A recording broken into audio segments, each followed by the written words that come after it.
Bem, então, na aula de hoje nós vamos estar estudando sobre o contrato de seguro. Quero lembrar a vocês que semana passada eu postei o contrato de mandato. Não sei se vocês deram uma olhada. Acerca da matéria da prova, ela começa dos contratos de empréstimos. Acho que também eu avisei vocês aí no grupo. Quarto A, só confirmando aqui no EAD de vocês. A prova, não sei se vocês já estão sabendo, já foram avisados, tem previsão de iniciar de 18, né? Então, aqui, ó, contrato de empréstimo, prestação de serviço, ou seja, toda a aula que está postada aqui no EAD é a matéria, consta como matéria da prova, tá? E eu postei o Fórum 4, que são os contratos do Mercador de Veneza, que nós vamos ter uma live sobre ele. E na hora que nós terminarmos a segundo momento da nossa aula, eu estou terminando de gravar um vídeo aqui sobre o... Oi? Eu estou terminando de gravar um vídeo sobre responsabilidade civil, que vai ser a terceira parte da nossa aula de hoje, tá? Então, só que eu tenho que baixar o vídeo, como a internet que está muito ruim, pelo que eu estou vendo, eu devo ficar à madrugada para conseguir baixar esse vídeo no YouTube, porque tem que converter. Então, eu devo conseguir postar esse vídeo amanhã para vocês, que é da terceira parte da nossa aula de responsabilidade civil. Bom, então, lembrando, para vocês não esquecerem a respeito dos fóruns que estão aqui, tá, gente? Que vai valer nota da segunda VA. Só confirmando aqui, a segunda VA de vocês vai ser o fórum Caso Jurídico, que é o fórum 2, o fórum 3 do Grupo Cooperativo e o fórum 4, que é os contratos na obra O Mercador de Veneza. E aí, eu devo, semana que vem ou na outra, vai depender da nossa aula aqui, como que ela vai caminhar, eu vou estar comentando esses fóruns com vocês também para poder fechar. E eu já comecei a ler algumas respostas aqui, já comecei a corrigir. Caso jurídico, e também já comecei a olhar sobre a pesquisa em grupo cooperativo, do estudo dirigido, tá? E é essa aqui que está dando problema. Os que eu já li, gente, veja bem, eu autorizei que a pesquisa fosse feita em grupo de até 4 pessoas. E era para vocês fazerem um resumo do contrato. Os que eu já li aqui não foi resumo, foi cópia de internet. Então, eu já estou avisando aqui em sala, porque a cópia não é resumo, né? Se fosse para fazer cópia, não tinha razão de eu dar aqui. Quantos pontos isso aqui vale? 10 pontos para a segunda VA. Vai ser 0. Então, eu já estou avisando, tá? Todos os trabalhos postados que estão idênticos à internet vão ser zerados, tá? Então, eu já andei lendo alguma coisa aqui que está igualzinho da internet. Então, era para vocês fazerem um resumo, porque a gente depois vai ter um debate em cima disso aqui, né? Agora, se fosse só para copiar, não tinha razão de eu dar 10 pontos no trabalho desse aqui, que pode ser em grupo, inclusive, de até 4 pessoas. Bom, então vamos lá, começando o contrato de seguro. O contrato de seguro, ele está regulamentado dos artigos 757 até o artigo 802 do Código Civil. Ele trabalha com algumas expressões jurídicas, que é o segurador, que é aquele que presta o serviço de seguro. Ele se obriga, mediante o pagamento de um prêmio, a garantir um interesse legítimo do segurado. E esse segurado, esse seguro, aliás, ele pode ser relativo à coisa ou à pessoa. E o objetivo dele é segurar pessoa ou coisa de riscos pré-determinados. Esse conceito está lá no artigo 757 do Código Civil. Então, eu vou dar um exemplo de um seguro para a gente visualizar. Por exemplo, os planos de saúde, que é um contrato de seguro. Então, eu tenho a seguradora, vamos lá, um exemplo, a Unimed, o segurado é o João, e ele paga por mês um valor para ter direito a esse seguro, que é o prêmio, né? Que seria essa mensalidade que é paga. Se ocorrer o sinistro, que é o evento futuro e incerto, que são esses riscos pré-determinados, porque pré-determinados, porque o contrato de seguro ele já ele vem descrito o que ele vai cobrir, né? Por exemplo, vamos lá no exemplo do carro. Eu faço um veículo, eu tenho um veículo, faço um seguro do meu veículo, mas não é seguro total. Eu faço a cobertura só de roubo, por exemplo. Então, eu não tenho a cobertura para batida, para lataria, enfim. E eu pago seguro só relativo a roubo. Então, esse risco ele tem que ser pré-determinado, ou seja, descrito no contrato, o que está sendo segurado, tá? E voltando ao exemplo do carro. Se ocorrer o sinistro, que é esse evento pré-determinado que eu coloquei ali no contrato, que seria o roubo, eu tenho o direito de receber uma indenização. Então, vamos lá, para o nome iuris de novo do contrato de seguro, os nomes jurídicos do contrato de seguro. Eu tenho sujeitos, que é o segurado e a seguradora. Eu tenho aí o prêmio, que é o que eu pago para ter direito. O objetivo é para riscos pré-determinados e eu tenho a indenização, que é quando ocorre o sinistro, em determinados casos eu recebo em dinheiro, né? No caso do plano de saúde, você não recebe em dinheiro, você recebe a contraprestação, que seria o serviço pelo qual você está pagando. Bom, enfim, então, exemplo aí, hoje o mercado seguro é um dos mercados que está em alta, né? Muito forte. As pessoas têm segurado tudo, né? Tem se assegurado de tudo. Principalmente lojas, empresas, têm voltado a sua atividade também para esse tipo de negócio de seguro e também de financiamento. Eles estão muito associados, tanto seguro como atividade de financiamento. Então, você pega lojas como Casas Bahia, ela já te dá um cartão, o cartão ali já tem um seguro que ela está te vendendo, né? Se você vai aceitar ou não, ou talvez ela até te empurre esse seguro sem você perceber. Mas pode ter o seguro de vida, seguro de desemprego, enfim, várias opções de seguro.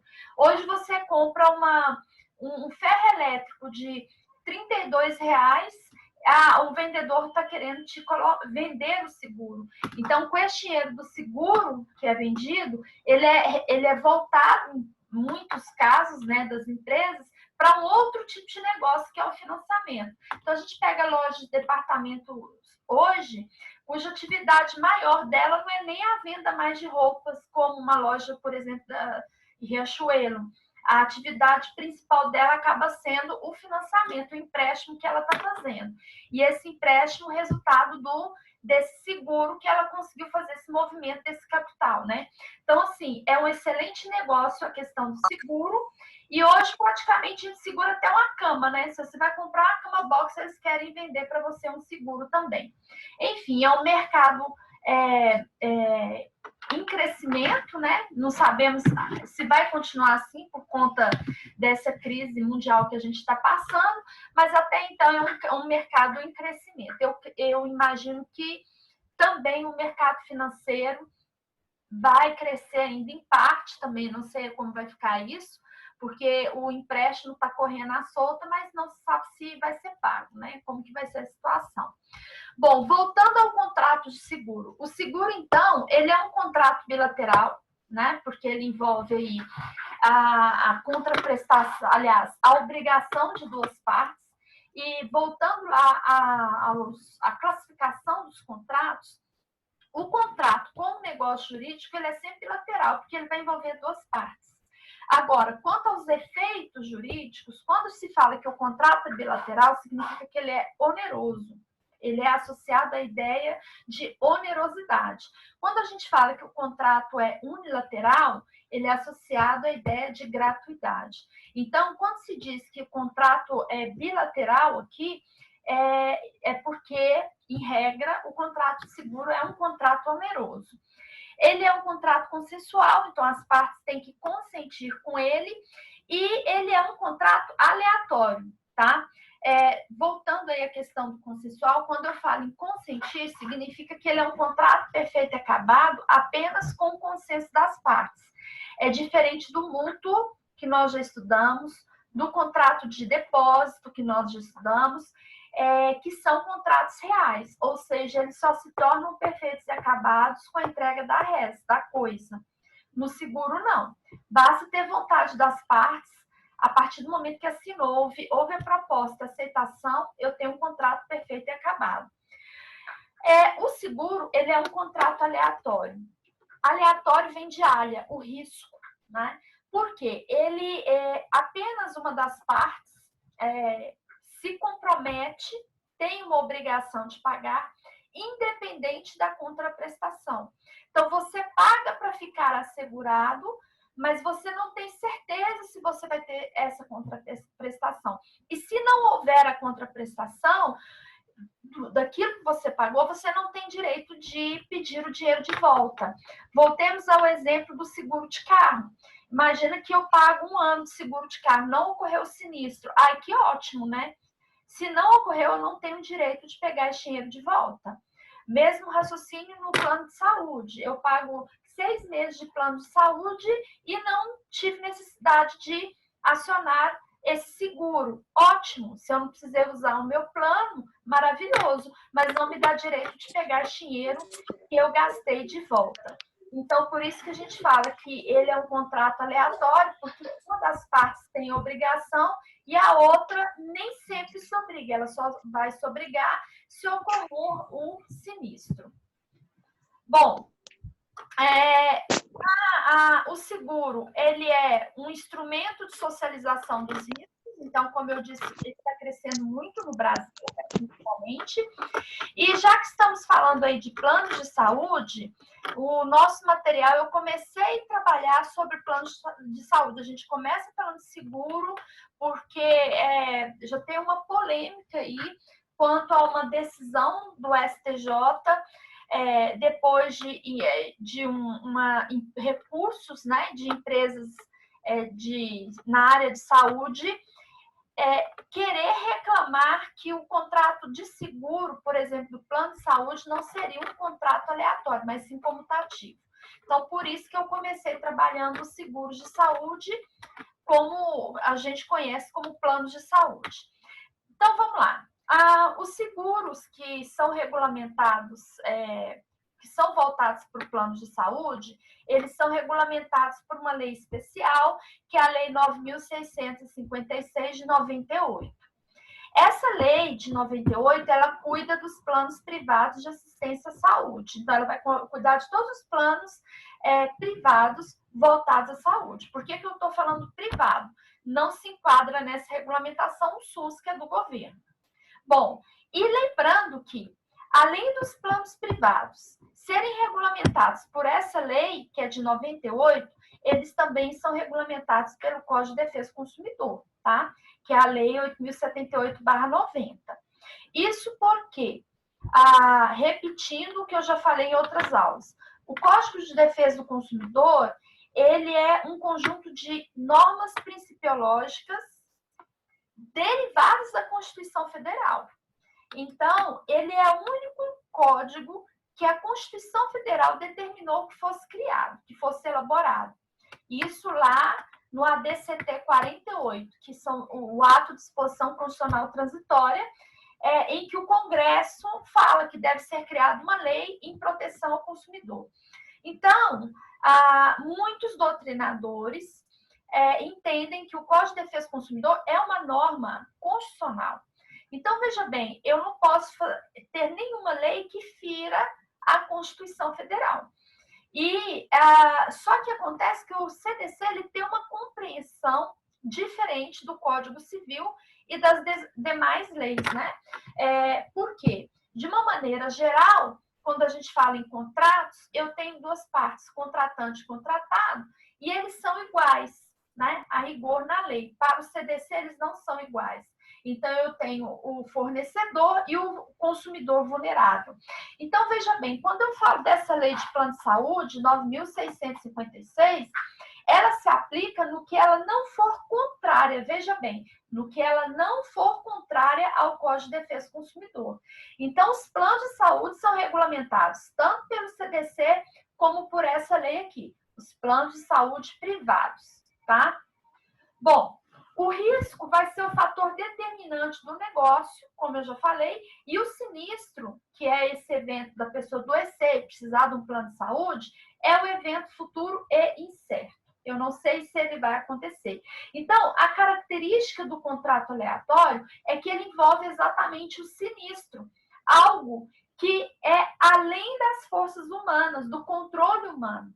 Então, eu pago por algo que eu não sei se vai acontecer, eu não tenho controle do tempo, eu não tenho controle de adivinhar que alguém vai bater no meu carro, que alguém vai sei lá, roubar minha casa, que é o seguro de imóveis. Então, a gente paga por uma coisa que a gente não tem controle, que é o risco. O que aconteceu? Primeira pendência aí. Essas empresas de planos de saúde privadas entraram com uma ação junto ao STF, requerendo que fosse reconhecida a condição desse contrato comutativo e não aleatório. Por quê? No contrato comutativo, ambas as partes têm ciência das suas obrigações. O contrato aleatório, ele só obriga uma das partes. Como eu, por exemplo, tenho um plano de saúde, eu pago todo mês e fico, se Deus quiser, muito tempo sem ir precisar desse plano. Mas eu tenho a obrigação de pagar. Porque eu sei que se eu não pagar, meu plano pode, inclusive, ser cancelado automaticamente. Então, eu pago para eu ter acesso ao plano. Beleza. Então, ele está me imputando uma obrigação, independente dele me dar o serviço, a contrapartida pelo que eu estou pagando. Isso é a natureza do contrato aleatório. Por que essas empresas queriam defender que ele seria comutativo e não aleatório? Porque no contrato comutativo é que se permite a revisão dos contratos. Vocês lembram quando estudaram? É no contrato comutativo que eu posso pedir a resolução do contrato por onerosidade. Então, veja bem, eu tenho duas contrato.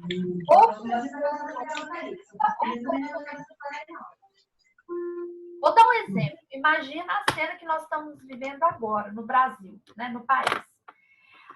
E aí, a pessoa paga um plano de saúde e simplesmente as empresas, que é o que está acontecendo demais agora, né, invoca a pandemia para justificar um pedido de revisional ou de rescisão de contratos. Então, olha o que aconteceria.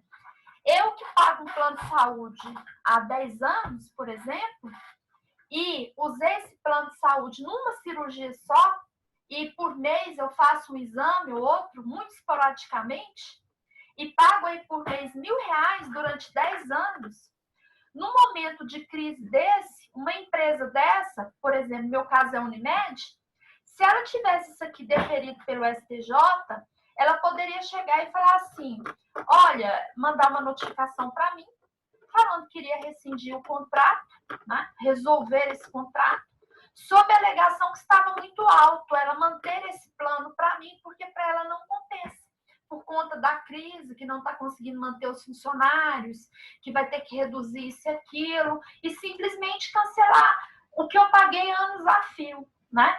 Então, o entendimento do STJ é que a tese dessa comutatividade seria antissocial. Ainda bem que foi esse o entendimento, porque senão, coitado dos idosos. Por exemplo, a minha avó, ela que é falecida, ela pagou um plano de saúde da Unimed, era um dos mais antigos, de 91. E ela pagou esse plano, foi um dos primeiros planos que teve aqui em Anápolis, ela fez. Olha, o que esse pessoal já ligou e tentando fazer minha avó mudar de plano. Então, por quê? Porque a lei não permitia a comutatividade, porque como o plano dela é muito antigo, essa lei de planos aqui de saúde privado, tem muitos que não sabem disso, ela tem um limite de correção. Então, como a dela era de 1991, você não pode corrigir pela idade, porque ela estava com 80 anos, podia corrigir igual os planos fazem agora. Por exemplo, cada vez que eu faço aniversário, eu choro, porque eu sei que vai aumentar meu plano de saúde em uma boa porcentagem. Então, todo ano que eu faço aniversário, aumento meu plano de saúde, porque é tabelado agora. Então, o plano ele tem autonomia para cobrar fora de uma tabela, tá? Que seria normal o IPC, que é o Índice de Preço Consumidor, e ela poderia estar cobrando o valor mais alto conforme a idade da pessoa, porque seria aí uma questão de risco que ela teria, ou seja, quanto mais velho eu fico, mais lascada eu estou, inclusive no bolso, porque a probabilidade de eu ficar doente é maior, então o risco aumenta, então ela pode me cobrar mais. Mais ou menos o mesmo raciocínio é quem compra carro, e esse carro ele fica no nome de uma pessoa mais nova, por exemplo, aí a pessoa quer segurar o carro, né? Vai lá na seguradora, primeira pergunta que eles fazem o carro está no nome de quem? Do fulano. Quantos anos o fulano tem? 19. Mas tem 19 anos, tirou carteira quanto? Com 18 anos, o seguro dele vai ser muito mais caro do que o seguro, o mesmo carro, do mesmo jeito, de uma pessoa com 60 anos que já tem carteira há algum tempo. Então, essas situações, né, de risco, aumento de risco, autoriza as seguradoras a aumentar proporcionalmente o valor do que ela está cobrando. Só que quando, no caso do plano de saúde, isso já é antigo, ele não pode aumentar assim de uma vez, ele só pode corrigir. Então, para vocês terem uma ideia, minha avó faleceu com 83 anos. O plano de saúde dela, para uma senhora de 83 anos, tem 3 anos que ela faleceu, ela está pagando 500 e poucos reais. O que eu pago hoje, eu pago mais do que ela. Eu, com 47 anos, estou pagando 600 e poucos reais, só o meu plano, por causa da minha idade. Ela, na época, comparando, ela pagava menos do que eu, tendo uma idade bem mais avançada do que a minha, porque a correção não pode ser automática. Então, o que essas empresas começam a fazer? A ligar, principalmente para o idoso, falando que se ele não trocar o plano, vai cair. Então, assim, é de uma maneira geral, né? Tem exceção? Tem, o que deveria ser regra, né? Infelizmente, no país, a gente tem visto o contrário, né? As pessoas usam muito de experteza, né? Expertise, de esperteza, para poder lucrar. Não sei se vocês acompanharam a denúncia, inclusive aqui em Goiás, né? O número de empresas que começaram a pedir recuperação judicial para não pagar os seus credores, né?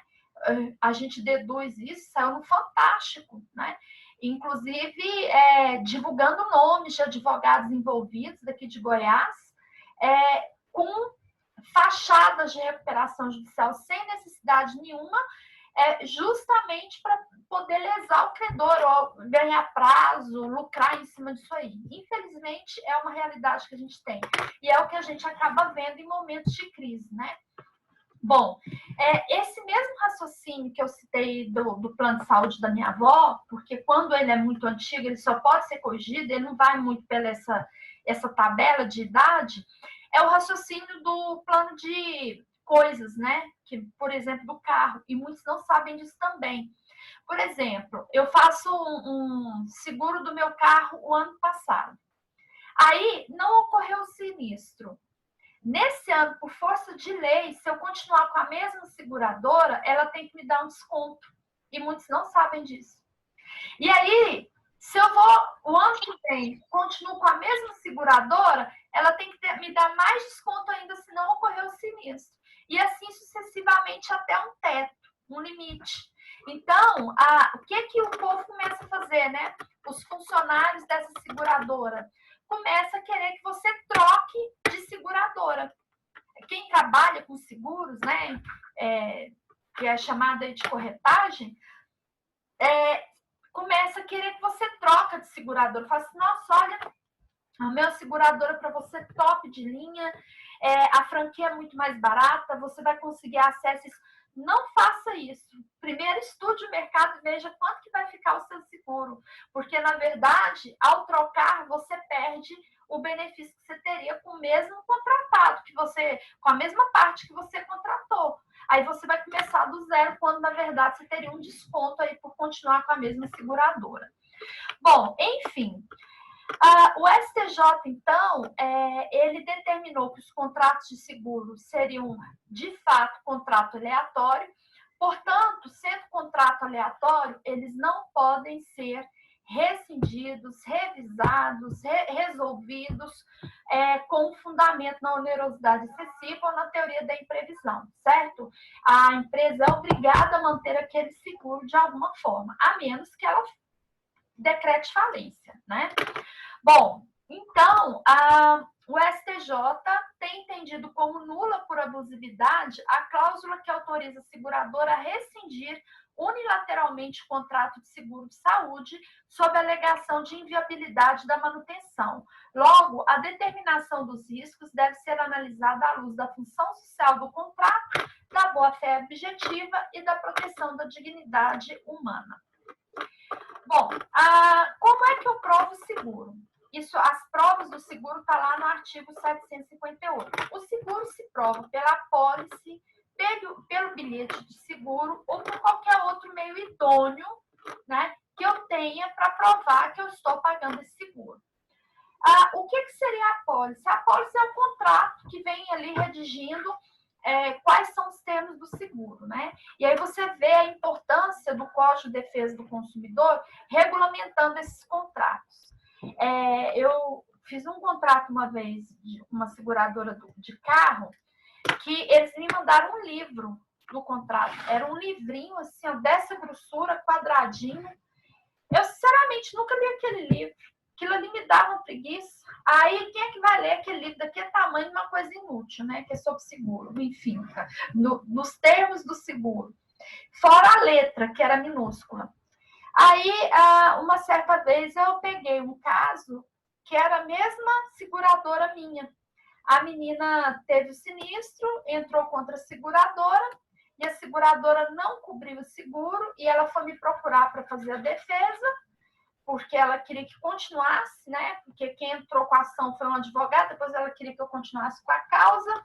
E aí eu fui olhar o livrinho dela, eu falei, realmente você vai perder o processo. Ela, por quê? Eu falei assim, porque essa cláusula tal aqui do livrinho está dizendo que dependendo do lugar que você estacionasse, você não teria direito, porque você declarou lá que você deixava o carro, que a maior parte do tempo, você deixava o carro em ambiente fechado.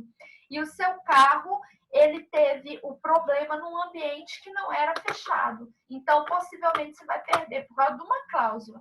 Resultado, não sei o que aconteceu, porque eu não fiquei com essa ação, mas eu imagino que ela perdeu. Então, desde então, eu fiquei com tanta raiva dessa seguradora que eu saí dessa seguradora também. O que eu quero dizer? Por conta desse texto muito grande, o CDC, ele acaba intervindo nesse tipo de contratos, inclusive no caso dos planos de saúde. Por quê? As letras agora dos textos de contratos têm que ser letras ostensivas e o posicionamento jurisprudencial seria Arial 12, letra Arial 12, e não pode ser muita coisa, né? Tem que ter uma capacidade de síntese, principalmente para o leitor entender. Né? Os manuais, por exemplo, quando a gente compra algum produto eletrônico, eles não podem vir mais em inglês, eles têm que vir aliás, eles podem vir em inglês, mas também tem que vir em português. Então, se você compra qualquer produto eletrônico, que você abre a caixinha e o manual só está em chinês ou em inglês, esse produto não é original. Cuidado com ele. Porque o produto regulamentado no Brasil por força do CDC, quando ele entra no Brasil, o manual tem que estar também em português e enxuto, de preferência com desenho, né? Porque o povo só sabe ler quando põe dedo, né? Quando tem desenho de dedo. Bota o dedo aqui, coloca ali na tomada. Então, ele tem que ser, assim, bem claro, letra ostensiva e clara para compreender o texto que está dizendo ali. Bom, Por isso que surgiu o bilhete de seguro. O bilhete de seguro eu acho maravilhoso, né? Vamos resumir, o bilhete seria aquele cartão, quando você tem um seguro do carro, e que eles te mandam o cartão atrás, aquilo é maravilhoso, que já resume tudo que você tem direito. Aí lá fala, ó, seguro para batida, seguro não sei do que, franquia tanto, e tem casos que você nem sabia que tinha até seguro de vida, se você morrer, beleza. Então, ele já está tudo resumidinho no seu cartão. A mesmo raciocínio do cartão do plano de saúde, né? Atrás ele vem falando o que, é que você tem direito. E aí, o que, que acontece muito nos casos de planos de saúde, que é o que aconteceu comigo recentemente. Eu fui usar minha carteirinha estava vencida, aí a menina não queria estar me atendendo, porque a carteirinha estaria vencida. Aí eu falei para ela, só moça, eu sinceramente eu não tenho culpa disso, isso aí é problema da empresa que não me mandou a carteirinha, a senhora liga para lá e resolve isso, porque eu tô aqui, não vou perder tempo e eu tenho provas de que eu paguei. Pronto. Aí teve que me atender. Teve que ver lá como que... E essa carteirinha nunca mais chegou. Então, assim, se eu não tiver o contrato, que muita gente não tem nem o contrato, né? Fez plano de saúde, não sabe nem onde está o contrato, nem se existe. Então, mas você prova a existência desse negócio por qualquer meio idôneo e que faz prova de que você está pagando aquilo ali, né? Que seriam os boletos, por exemplo. Bom, o que seria o cosseguro? O cosseguro seria aquela situação em que o risco do seguro ele é assumido por várias seguradoras. E tem uma seguradora que rege todas elas, que é a seguradora líder. Isso está acontecendo demais no mercado. Igual a, por exemplo, o Carrefour tem seguro, um seguro ele tem seguro até de saúde, né? Seguro de saúde, ele tem seguro para desemprego, ele tem seguro no caso de doença. Pode ser que cada uma desses seguros seja regido por uma seguradora diferente. E juntas tem uma que vai gerir como funciona, que é a seguradora líder. Então, em geral, essas lojas grandes, né, que estão trabalhando com o financiamento, como eu disse, é um excelente negócio, ela começa com uma loja de departamentos, logo depois ela começa a emprestar o dinheiro que ela está recebendo, do juro que ela recebe de um pagamento em parcela, ela empresta aquilo e lucra 10 vezes mais. Então, com esse dinheiro aí, ela faz o seguro, em geral, ela contrata várias seguradoras, né? Uma faz o seguro de vida, a outra vai fazer o seguro em desemprego, a outra faz seguro não sei o quê. Bom, como que o consumidor fica nessa situação? Ele é obrigado a saber quem é a seguradora? Ele nem sabe, né? Porque ele nem sabe que está sendo cobrado seguro em muitos casos, né? E vou afirmar para vocês, 90% desses cartões, dessas empresas de supermercado, lojas de departamento, 90% estão cobrando seguro sem avisar para o consumidor.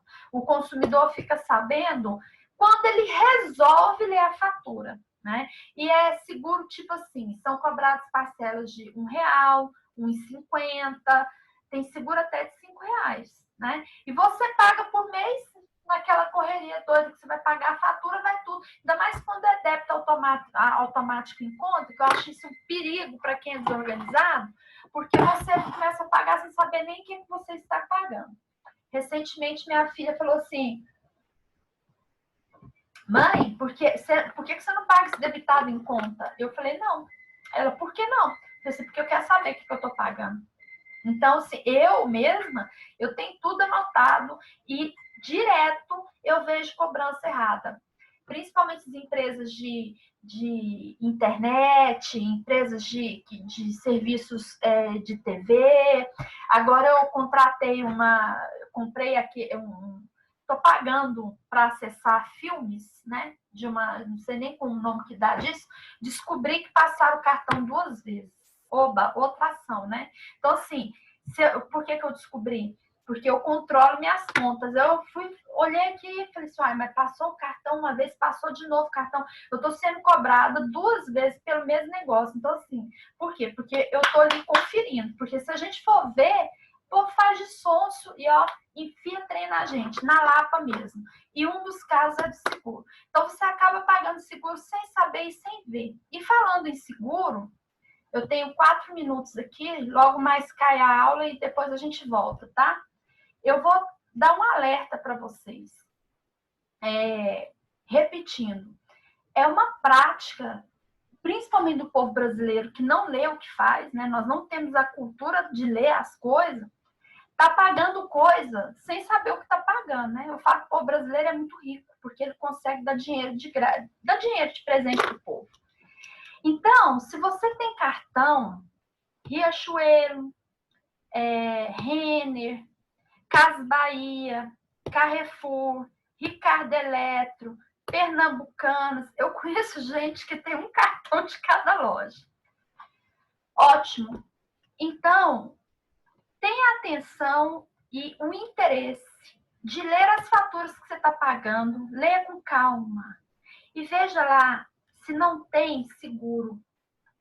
Se tiver seguro, veja pelo que seguro você está pagando, porque boa parte dessas empresas, o seguro que ela cobra é seguro de desemprego, e muitos não sabem disso.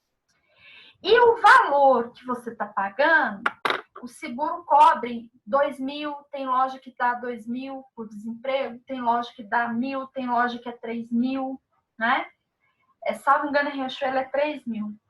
E nesse momento de crise, de repente você, Deus me livre, né? Mas perdeu o seu emprego e tem esses cartões que você está pagando, nunca teve curiosidade de olhar a sua fatura e na fatura está escrito lá o seguro, então você teria direito de acionar, tá?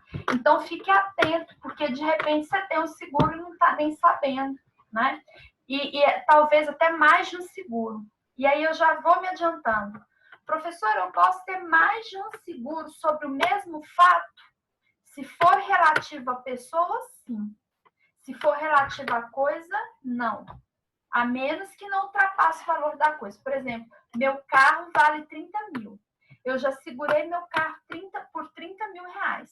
Eu posso fazer com outra seguradora o mesmo valor, porque se der PT eu vou levantar 60? Não posso. A coisa só pode ser assegurada no limite do seu valor, porque ela tem preço. Pessoa não tem preço, tá? Dignidade não tem preço, sustento não tem preço, moral não tem preço.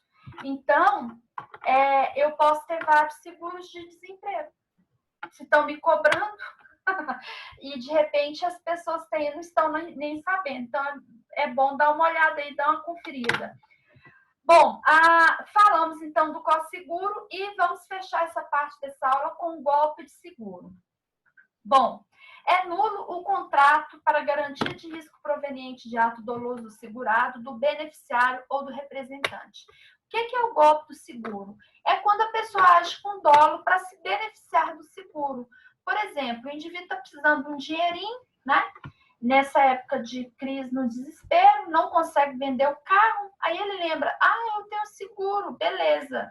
Aí ele simplesmente dá PT no carro para poder levantar o seguro. Se a seguradora descobrir, ela não tem obrigação de pagar, ainda vai exigir uma indenização sua, né? Porque isso é crime, é o golpe do seguro.